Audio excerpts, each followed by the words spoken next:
While the members of the governing body may escape blame for the death of one desperate boy, they can hardly escape responsibility for their policies in the African country of Malawi, policies that left thousands of witnesses raped, homeless, or dead.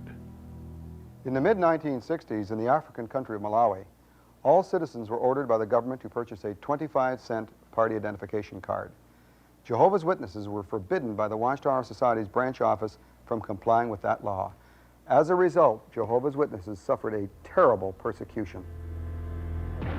Homes and crops were burned, thousands of women were raped, and some 20,000 witnesses were forced to flee Malawi into neighboring countries to live in refugee camps, their lives scarred forever. Now, Jehovah's Witnesses are taught that it's a sin to be involved in any way with politics. They're also taught that it's just as great a sin to have anything to do with the military. But we have two situations, one in a country in Africa, Malawi, and another in Mexico, where two opposite rulings were allowed to stay in effect at the same time, and it's almost unbelievable, the results of this. When Jehovah's Witnesses living in Mexico heard that their brothers had suffered this terrible persecution over a 25-cent party card, they were conscience-stricken.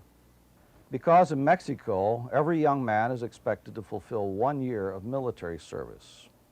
He receives what's called a cartilla, a certificate.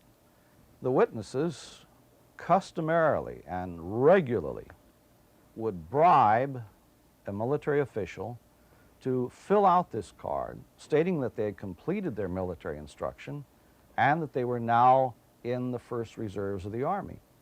Why were they doing this?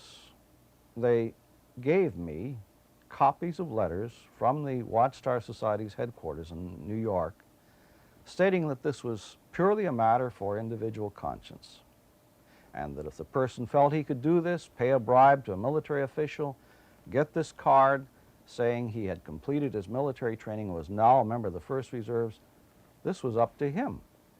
Jehovah's Witnesses believe the men who make up the governing body are chosen and directed by God. Yet out of apparent indifference or ignorance or worse, the governing body allowed witnesses to illegally bribe officials while at the same time holding others to a policy that resulted in their wholesale rape and slaughter. It's difficult for me to believe these actions were inspired by God.